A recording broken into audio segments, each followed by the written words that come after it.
믿음으로 요셉은 임종시에 이스라엘 자손들이 떠날 것을 말하고 또 자기 뼈를 위하여 명하였으며. 아멘. 예, 오늘은 요셉의 믿음을 볼 텐데요. 특별히 요셉의 소망이 무엇인가 우리가 함께 말씀을 나누길 기도합니다.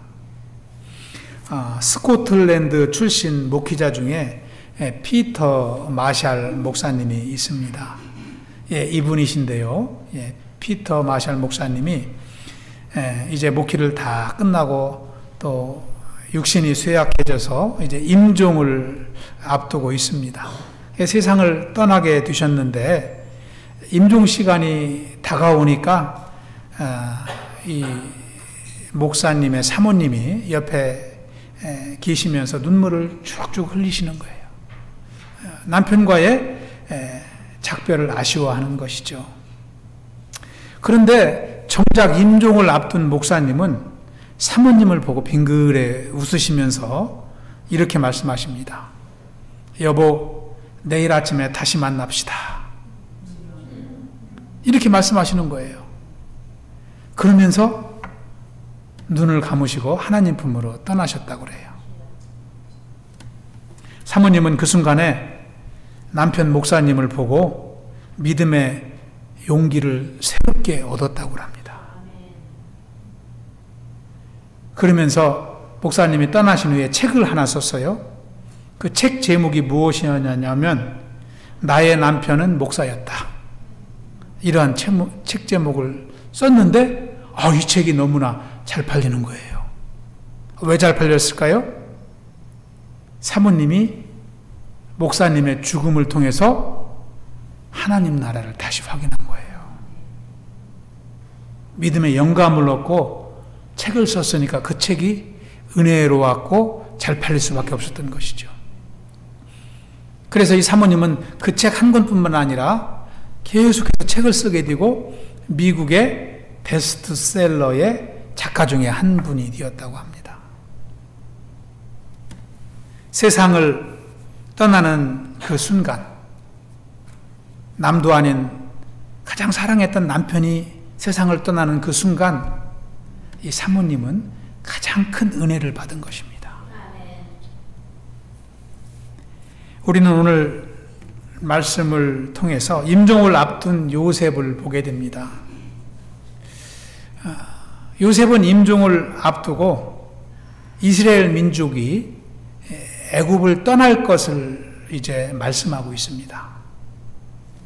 그리고 자신은 지금 이 애굽에서 죽고 또 애굽 땅에 묻히게 되겠지만 장차 자기의 뼈도 이제 애굽을 떠날 것을 명령합니다. 이것이 믿음으로 했다는 거예요. 오늘 말씀은 믿음으로 이렇게 시작하지 않습니까? 믿음으로 요셉은 임종시에 이스라엘 자손들이 떠날 것을 말했고 또 자기 뼈를 위하여 명령했다. 이 믿음으로 요셉은 자손들에게, 형제들에게 이제 명령한 것입니다. 오늘 임종을 앞둔 요셉을 통해서 우리는 믿음을 새롭게 던져볼 수 있는 줄 믿습니다. 이 오늘 요셉이 했던 말씀은요, 창세기 마지막 50장 마지막 부분에 나와 있는 말씀입니다. 창세기 50장 24, 25절에 보면은 요셉이 그의 형제들에게 이르되 나는 죽을 것이나 하나님이 당신들을 돌보시고 당신들을 이 땅에서 인도하여 내사 아브라함과 이삭과 야곱에게 맹세하신 땅에 이르게 하시리라 하고, 요셉이 또 이스라엘 자손에게 맹세시켜 이르기를 하나님이 반드시 당신들을 돌보시리니 당신들은 여기서 내 해골을 메고 올라가겠다 하라 하였더라. 이 창세기에 나오는 말씀입니다. 요셉은 임종을 앞두고 하나님의 약속을 기억했는데 그 하나님의 약속이 누구와 하신 거예요? 아브라함, 이 요셉의 증조 할아버지입니다. 요셉의 증조부와 하나님이 하셨던 그 약속을 요셉은 기억하고 있는 것입니다. 믿음으로 그것을 붙잡고 있는 것입니다. 하나님은 이스라엘 민족이 이방 땅 애굽에서 400년 동안 살게 되겠지만 그 땅에서 나와서 반드시 약속의 땅으로 갈 것임을 말씀하셨거든요. 그 말씀이 창세기 15장 13, 14절에 나와 있습니다. 여호와께서 아브라함에게 이르시되 너는 반드시 알라. 네 자손이 이방에서 객이 되어 그들을 섬기겠고 그들은 400년 동안 네 자손을 괴롭히리니 그들이 섬기는 나라를 내가 징벌할지며 그 후에 네 자손이 큰 재물을 이끌고 나오리라. 이 약속을 요셉은 기억한 것입니다. 그러면서 죽을 때 그 형제들에게 후손들에게 그 약속 붙들라고 말씀하는 것이죠. 요셉은 하나님의 이 약속의 말씀이 반드시 성취될 것을 믿었습니다. 하나님의 약속이 반드시 이루어질 것을 믿고 믿음으로 예언한 것이죠. 이 말씀이 실질적으로 이루어졌습니까? 이루어졌지요. 이스라엘 백성들이 모세의 인도함을 받아서 애굽 땅을 나오지 않습니까? 그리고 40년에 걸쳐서 가나안을 향해서 가게 됩니다. 그때 출애굽기 13장에 보시면 요셉의 뼈를 가지고 갑니다. 이스라엘 자손이 애굽 땅에서 대열을 지어 나올 때에 모세가 요셉의 유고를 가졌으니 이는 요셉이 이스라엘 자손으로 단단히 맹세하게 하여 이르기를 하나님이 반드시 너희를 찾아오시리니 너희는 내 유고를 여기서 가지고 나가라 하였음이더라. 요셉의 참 이 유언과 같은 믿음의 명령이 후손들에게 그대로 이루어지는 것입니다. 요셉의 믿음을 통해서 우리가 깨닫게 되는 것은 히브리서 11장 1절에서 말했던 믿음은 바라는 것들의 실상이요 보이지 않는 것들의 증거다. 이 말씀이 이루어지는 것을 우리는 요셉을 통해서 보게 됩니다. 저와 여러분이 오늘 요셉의 임종을 앞둔 요셉의 마지막 소망을 보면서 우리가 하나님과 함께 했던 요셉의 믿음이 무엇인가? 두 가지만 함께 살펴보길 기도합니다. 그래서 저와 여러분도 이 땅을 살아가는 동안 요셉이 가졌던 소망을 품고 또 요셉이 가졌던 믿음을 갖고 살아갈 수 있길 축원합니다. 첫 번째로 요셉의 믿음은 가나안을 향한 믿음입니다. 요셉의 신앙은 가나안을 향한 신앙이라고 할 수 있습니다. 여러분 창세기로 돌아가서 창세기 12장에 보시면 하나님께서 요셉의 증조부 아브라함을 부르시는 말씀이 기록이 되어 있습니다. 여호와께서 아브라함에게 이르시되 너는 너의 고향과 친척과 아비집을 떠나 내가 네게 보여줄 땅으로 가라. 내가 너로 큰 민족을 이루고 네게 복을 주어 네 이름을 창대하게 하리니 너는 복이 될지라. 처음 아브라함을 갈대아 우르에서 부르시는 내용입니다. 아브라함은 이렇게 하나님의 부르심을 받고 순종했습니다. 그래서 고향 친척 갈대아 우르를 떠나서 1500km나 떨어진 932마일입니다. 건강한 남자가 하루 종일 걸어서 50일 이상 가야 되는 거리예요. 그 거리를 지체하지 않고 아브라함은 순종해서 먼 길을 떠나 마침내 가나안에 도착했습니다. 그리고 처음에 그곳에 도착해서 제단을 쌓고 하나님의 이름을 부르고 하나님을 예배한 것입니다. 이 아브라함의 증손자인 이 요셉은 이 아브라함에게 가나안을 허락하신 하나님의 약속을 꼭 붙들고 살았던 거예요. 믿음의 후손으로 살았던 것이죠. 요셉은 누구입니까? 어려서 형들에게 시기심으로 팔려서 애굽으로 팔려갔잖아요. 애굽으로 노예로 팔려갑니다. 그리고 어려서부터 애굽에 살아서 지금 110세 죽을 때까지 애굽에 살았어요. 이방 땅에 사는 것이죠. 그런데 무엇을 잊지 않았습니까? 하나님의 약속을 잊지 않았다는 거예요. 참 이게 귀한 믿음 아니겠습니까? 어디에 사느냐가 중요한 것이 아니라 어떻게 사느냐, 누구를 의지해서 사느냐, 이것을 우리는 요셉을 통해서 배우게 됩니다. 그러면서 오늘 임종을 맞이하고 있지만 그는 하나님께서 이스라엘을 애굽에서 다시 가나안으로 옮기실 것을 믿었고 자기 뼈도 가나안으로 옮겨질 것을 믿은 것입니다. 다시 말해서 이 요셉의 믿음을 우리가 살펴보면 애굽 땅은 이스라엘 백성들이 영원히 살 곳이 아니라는 거예요. 여러분, 저와 여러분이 이 땅을 살지만 이 땅은 저와 여러분이 영원히 살 곳이 아니라는 믿음이 있어야 됩니다. 우리가 영원히 살 곳은 어디예요?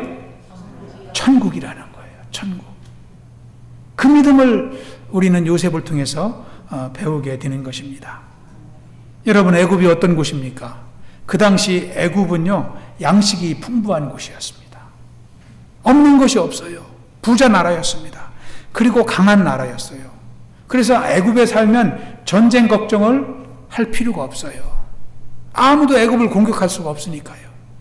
그러한 나라였습니다. 요셉의 가족도 원래는 가나안에 살다가 그 땅에 기근이 들어서 애굽으로 이사 오지 않았습니까? 애굽에는 양식이 풍부했기 때문입니다. 그러나 요셉은 이스라엘 민족이 살 곳이 애굽이 아니라 가나안이라는 확실한 믿음이 있었던 것입니다. 왜요? 하나님이 주신 약속의 땅이기 때문에. 그래서 요셉은 아버지 야곱이 죽었을 때도 야곱의 유언대로 야곱을 애굽에 묻지 않고 어디에 묻었어요? 가나안에 가서 묻고 왔어요. 오랜 동안 장례를 치렀습니다. 믿음으로 가나안의 아버지를 모셨고 자기도 장차 그곳으로 가겠다. 자기 뼈까지도 갈 것이다 라고 이제 생각했던 것입니다. 여러분, 요셉이 이러한 믿음을 가진 것이 쉬웠을까요? 쉽지 않았을 것입니다. 여러분 한번 생각해 보시기 바랍니다. 노예로 살았던 요셉이 하나님의 은혜로 지혜를 인정받아서 총리까지 되었잖아요. 애굽의 총리가 되었으면 애굽에서 떵떵거리고 살 수 있었습니다. 명예도 얻었고요, 물질도 얻었고요, 권세도 얻었고요. 없는 것이 없는 요셉이었어요. 그런데 애굽을 떠나기가 쉬웠을까요? 명예, 권세, 부귀영화 다 버리고 미지의 땅으로 떠나기가 쉬웠을까요? 힘들다는 거예요. 우리를 생각해 보면 힘들잖아요. 그런데 그는 그것과 하나님의 약속과 바꾸지 않았다는 것입니다. 이것이 믿음을 인정받는 삶인 줄 믿습니다. 우리가 이 땅을 살아가는 동안에도 참 이제 요셉의 믿음을 따라갈 때 우리는 이 땅에 넘어지지 않고 승리하는 삶을 살아가게 되는 줄 믿습니다. 여기서 요셉을 통해서 우리가 가야 할 본향을 생각하게 됩니다. 다시 말씀드리면 애굽 땅은 우리가 살아가는 이 세상이라면 가나안은 우리가 가야 할 하나님 나라입니다. 우리가 이 땅에 발붙이고 살지만 우리의 심령은 늘 하나님 나라를 사모하며 하나님 나라를 향하여 살아가야 된다는 것입니다. 우리도 이 땅에 영원히 살 수 없기 때문인 것입니다. 여러분, 하나님 나라는 어디에 있습니까? 누가복음 17장 21절에 보면은요, 우리 함께 읽어보겠습니다. 시작. 또 여기 있다 저기 있다고도 못하리니 하나님의 나라는 너희 안에 있느니라. 하나님의 나라가 어디 있어요? 내 안에 있다는 거예요. 할렐루야. 예수 그리스도를 구주로 고백하고 믿는 사람의 심령 안에 하나님 나라가 임한다는 것입니다. 이것은 무엇을 의미합니까? 이 땅에 살면서도 천국의 기쁨을 누리며 우리가 살 수 있다는 거예요. 얼마나 축복된 인생입니까? 하나님의 나라는 내 노력으로 얻을 수 있어요? 어떻게 그러면 얻을 수 있을까요? 요셉과 같이 by faith, 믿음으로 얻는 나라인 줄 믿습니다. 우리가 예수 그리스도를 믿고 또 예수님의 말씀에 순종하며 살 때에 우리 심령 안에 하나님 나라가 이루어지는 것입니다. 마가복음 1장 15절에 보면은 예수님은 이렇게 선포하십니다. 이르시되 때가 찼고 하나님의 나라가 가까이 왔으니 회개하고 복음을 믿으라 하시더라. 아멘. 예수님이 오시면서 하신 말씀이에요. 예수님이 이 땅에 육신을 입고 오시면서 복음을 처음으로 선포하시면서 하신 말씀이 때가 찼고 하나님의 나라가 가까웠으니 회개하고 복음을 믿으라. 회개하고 복음을 믿으면 하나님 나라를 경험할 수 있다는 것이죠. 여러분, 구약 이스라엘의 백성들은요, 하나님께서 자녀로 선택해 주셨지만 그들은 하나님 나라를 얻는 데에 실패했습니다. 하나님 나라를 얻지 못했어요. 그래서 하나님께서 다른 방법을 쓰신 거예요. 예수님을 이 땅에 보내시고 예수님을 통해서 하나님 나라를 이루신 것입니다. 예수님을 믿고 예수님을 의지하고 예수님께 순종하는 인생들은 하나님 나라를 경험하며 사는 것입니다. 여러분, 하나님 나라는 우리 안에 있지만 하나님 나라는 다시 말하면 예수님 바로 자신입니다. 예수님이 하나님 나라가 되어서 이 땅에 오신 거예요. 예수님이 우리를 사랑하심으로 복음을 들고 이 땅에 오신 것입니다. 그래서 우리가 하나님 나라를 이루며 산다는 것은 바로 성령님, 예수님을 모시고 사는 것과 똑같은 것입니다. 하나님 나라는 로마서 14장 17절에 보면은 먹는 것과 마시는 것이 아니라고 그랬어요. 하나님 나라는 오직 성령 안에 있는 의와 평강과 희락이라. 무슨 말씀입니까? 하나님 나라를 이루며 살 때에 우리 심령 안에 희락이 충만하다는 것이죠. 기쁨이 충만하다는 것이죠. 평안이 충만하다는 것입니다. 하나님의 의로 가득하다는 것입니다. 그래서 하나님의 자녀의 삶을 살아가게 되는 것입니다. 우리 교회가 요셉과 같이 하나님의 나라를 향하여 나아가는 교회가 되길 축원합니다. 요셉과 같이 이 땅을 살아가는 동안에도 하나님 나라의 기쁨을 누리고 또 하나님 나라를 준비하며 하나님 나라를 소망하는 교회가 되길 축원합니다. 두 번째로 요셉의 신앙은 하나님의 주권을 인정하는 신앙입니다. 하나님의 주권을 인정한다는 것이 무엇입니까? 하나님의 주권이라는 것은요, sovereignty, 통치권을 말합니다. 하나님이 우리의 삶을 주관하시고 하나님이 우리의 사회를 주관하시고 나라를 주관하시고 온 세상을 통치하신다는 것을 믿고 순종하는 거예요. 그래서 하나님의 주권을 믿는 사람은 자기 뜻대로 자기 생각대로 살지 아니하고 하나님의 주권에 순종하며 살아갑니다. 하나님의 말씀에 순종하며 살아가는 것입니다. 창세기에 보면은요, 요셉이 하나님의 주권을 인정하는 말씀들이 많이 나옵니다. 그 중에 한 가지를 소개를 드리면, 아버지 야곱이 죽었을 때 이 요셉의 형들은 두려워했어요. 왜 두려워했어요? 이제 아버지가 죽었으니까 이제 요셉이 우리를 죽일 것이다. 자기를 팔아먹은 우리를 그냥 두지 않을 것이다. 저렇게 애굽의 총리로서 저렇게 권세가 있는데 우리를 그냥 두겠느냐. 우리는 이제 다 살았다. 하고 막 이렇게 두려워했습니다. 그래서 형들이 요셉에게 가서 아버지가 생전에, 야곱이 생전에 했던 그 말씀을 들려줍니다. 그 말씀이 창세기 50장 17절에 나와 있어요. 너희는 이같이 요셉에게 이르라. 야곱이 한 말이죠. 네 형들이 네게 악을 행하였을지라도 이제 바라건대 그들의 허물과 죄를 용서하라. 야곱이 요셉에게 이렇게 말하라고 그 형제들에게 한 말을 그 형제들이 지금 이제 요셉에게 다시 리마인시켜 주는 거예요. 아버지가 이렇게 말씀하시고 돌아가셨으니까 우리를 해치지 말라는 것이죠. 그때 요셉이 그 형들에게 뭐라고 말합니까? 그 말씀이 또 창세기 50장 19절 20절에 나와 있어요. 요셉이 뭐라고 했는지 한번 우리 천천히 읽어보겠습니다. 시작.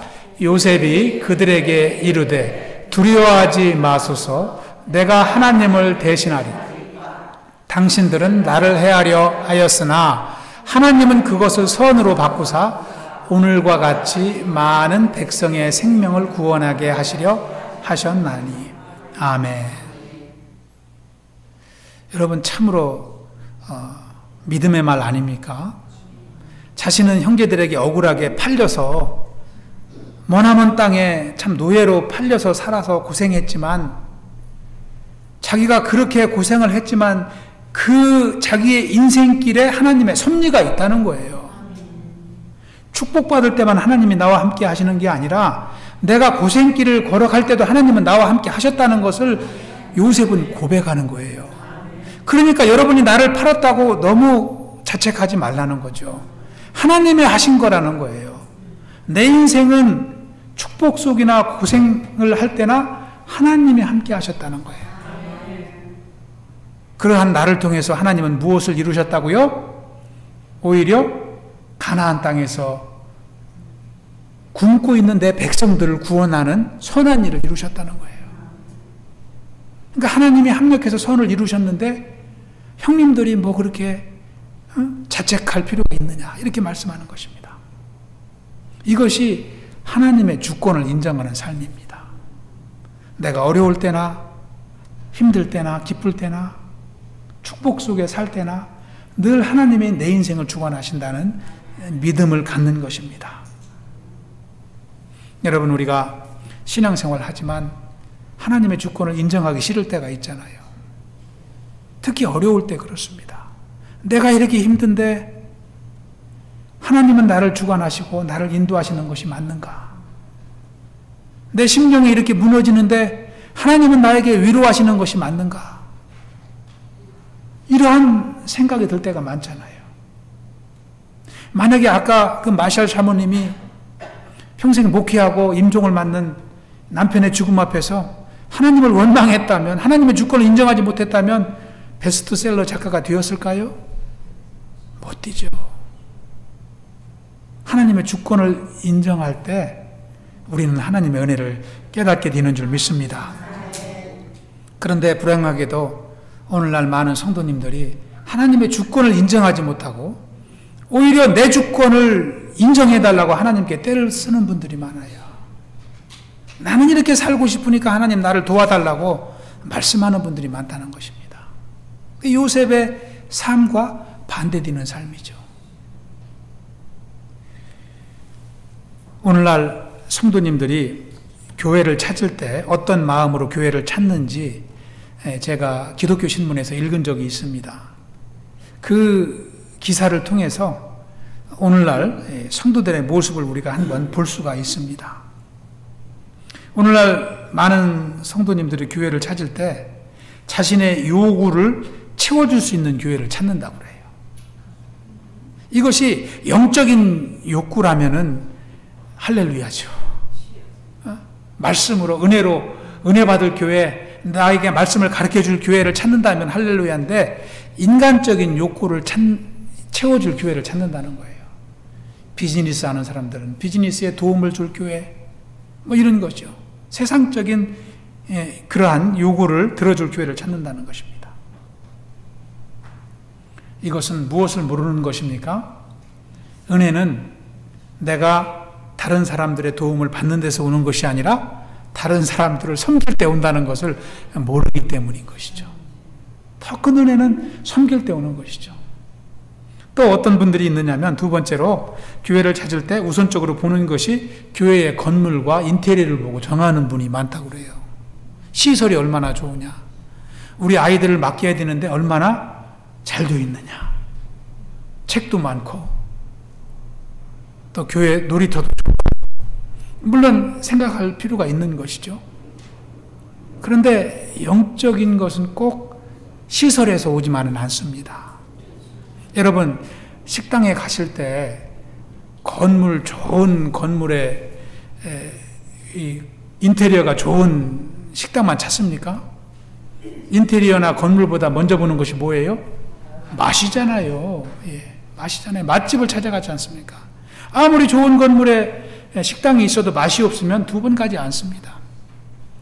여러분, 우리가 하나님의 말씀을 사모하며 교회를 나와야 되는 줄 믿습니다. 그것이 은혜의 삶인 것이죠. 복음서에 보시면 예수님은 46년 된 헤롯 성전을 보고 뭐라고 그랬어요? 저 건물을 헐라 그랬어요. 내가 3일 만에 일으키리라. 세상의 건물은 무너지는 것이죠. 우리가 세상에 성전을 세우는 것이 아니라 내 마음의 성전을 세워야 될 줄로 믿습니다. 세 번째, 오늘날 성도님들이 전도하지 않는 교회를 좋아한다고 그래요. 막 이 전도팀이 막 활발하게 있는 교회보다도 전도 없이 예배만 드리는 교회를 좋아한다고 그래요. 여러분, 전도는요, 저와 여러분이 좋아하든 좋아하지 않든 예수님이 교회를 세우신 목적입니다. 예수님이 교회를 세우신 목적이, 저와 여러분이 교회가 되게 하신 목적이 예수님을 증거하라고, 증인의 삶을 살라고. 그래서 이 전도는 예수님이 주신 이 첫 번째 미션이에요. 이 교회가 이 사명을 감당하지 않으면 아무 의미가 없습니다. 아무리 많이 모여도 그 교회는 하나님이 세우신 교회가 아니라는 거예요. 그런데 많은 사람들은 그러한 예배당을 좋아한다는 것입니다. 마지막으로 또 한 가지를 보면은요, 조용히 예배만 드리고 나올 수 있는 교회를 찾는데요. 식사도 안 하고 친교도 안 하고 그냥 예배만 드리고 또 성도님들과 대화하는 것도 싫어하고 구역 예배 가는 것도 싫어하고 그냥 예배만, only worship, 그런 분들이 많다는 거예요. 저희 교회는요, 뭐 어디에 앉든지 다 보입니다. 여러분 얼굴에 점까지 저는 다 보여요. 근데 우리 교회 같지 않고 큰 교회 가면은 막 이게 목사님이 저 끝을 보이지 않는 교회가 많아요. 그래서 화면을 통해서 목사님 얼굴을 보면서 예배하는 교회가 많잖아요. 그런 교회에서 그냥 구석에 앉아서 예배만 드리고 조용히 빠져나가고 또 왔다가 가고, 이런 신앙생활은 바람직하지 않다는 것이죠. 그런데 많은 분들이, 현대인들이 좋아한다는 거예요. 하나님만 예배하는 신앙생활은 반쪽 신앙생활이에요. 왜 그래요? 하나님만 사랑하기 때문에. 누구도 사랑해요? 이웃도 사랑해야 돼요. 하나님 사랑, 이웃 사랑, 이것이 우리를 건강한 신앙으로, 건강한 믿음으로 인도하는 줄 믿습니다. 저와 여러분이 교회를 찾는 주된 이유가 어디에 있을까요? 우리는 하나님 중심의 삶을 살기 위해서 하나님의 말씀을 사랑함으로 찾는 줄 믿습니다. 우리 쿠브 믿음의 공동체가 하나님의 주권을 인정하며 우리 언제 어디서나 하나님의 인도하심 받는, 그리고 순종하는 삶을 살아갈 수 있기를 축원합니다. 오늘 말씀을 정리합니다. 영국의 이 빅토리아 여왕 시대에 수상을 지냈던 이 팔머스턴 수상이 있습니다. 영국의 3대 수상입니다. 이 수상이 하루는 웨스터민스터 다리를 건너가고 있었을 때입니다. 이 다리를 이렇게 건너가고 있는데 맞은편에서 한 소녀가, 작은 어린이가 우유통을 들고 이렇게 오는 거예요. 그러다가 넘어져서 우유를 길에다 다 쏟는 모습을 이 팔머스틴 수상이 보았습니다. 얼마나 안타까워요. 그래서 이 수상이 그 소녀에게 달려가서 소녀를 일으키고 참 이제 슬퍼하지 않도록 그렇게 위로를 주었습니다. 그리고 좀 이 우유값이라도 이렇게 도와주고 싶었는데 주머니를 보니까 한 푼도 없는 거예요. 그래서 소녀에게 이야기했습니다. 내가 지금 좀 도와주고 싶어도 도울 수 없는데 내일 이 시간에 이 자리에 꼭 나오라. 이 자리에 오면은 아저씨가 이 우유값을 주겠다. 그리고 약속을 하고 헤어졌습니다. 그런데 그 이튿날은 이 팔월 수상이 장관들과 강요회의가 있는 날이었습니다. 회의에 참석하고 회의를 주관하고 그 일을 잊어버렸어요. 그러다가 회의 중에 문득 그 생각이 난 거예요. 소녀와의 약속을 깜빡한 것을 생각나고 회의를 중단시켰다고 그래요. 그리고 그 다리로 달려갔습니다. 그리고 소녀에게 우유값을 이제 건네주고 다시 돌아와서 회의를 시작했다고 그래요. 참 얼마나 신실합니까? 신실하죠. 어린이와 한 약속이지만 반드시 지키고자 했던 것입니다. 오늘 우리가 함께 본 말씀 속에서 하나님 나라에 소망을 두고 살았던 요셉을 생각해 보면 참으로 신실하다. 신실한 믿음을 갖고 있다. 증조 할아버지의 약속을 붙잡고 그것도 뭐냐면 이국 땅에서 세상의 모든 것을 다 누리고 살았음에도 불구하고 그것보다도 그 약속 하나를 신실하게 붙잡고 살았던 요셉을 우리가 생각해 보게 됩니다. 저와 여러분도 이 땅을 살아가는 동안 참 신앙생활이 다른 게 아니라고 생각합니다. 신실하게 하나님의 약속을 붙잡고 나를 구원해 주셨다는 하나님의 그 구원의 확신, 또 나를 인도하신다는 그 하나님의 그 약속, 우리에게 하나님은 천국을 예비해 주셨다는 그 믿음, 그것 가지고 신실하게 나아갈 때 하나님은 우리 인생을 축복하시고 또 야곱과 같은 은혜의 인생으로 인도하여 주실 줄로 믿습니다. 저와 여러분이 이 땅을 살아가는 동안 천국을 소망하며 살길 기도합니다. 야곱과 같이 믿음으로 승리하는 삶을 살아갈 수 있길 축원합니다. 우리 함께 마지막으로 해보겠습니다. 소망을 하늘에 두고 살아갑시다. 아멘. 기도하겠습니다. 하나님 감사합니다. 주님께서 오늘도 히브리서 말씀을 통하여 참 믿음 주시니 감사를 드립니다. 아버지께서 죄악된 인생을 구원하여 주시고 또 하나님의 자녀로 삼아 주시고 하나님 나라의 산 소망 가운데 살게 하심을 인하여 감사를 드립니다. 아버지, 우리가 이 땅을 살아가는 동안에 하나님의 약속을 붙잡고 살아갈 수 있도록 인도하여 주시옵소서. 하나님의 약속을 이루는 삶이 되게 하여 주시옵소서. 무엇보다도 하나님 예비하신 하나님 나라를 사모하며 산 소망 가운데 살아갈 수 있도록 축복하여 주시옵소서. 그리하여 우리 믿음의 공동체가 살아있는 천국이 되게 하시고 하나님의 은혜와 평안을 누리는 복된 믿음의 삶이 되도록 인도하여 주시옵소서. 감사하오며 예수님 이름으로 기도하옵나이다. 아멘.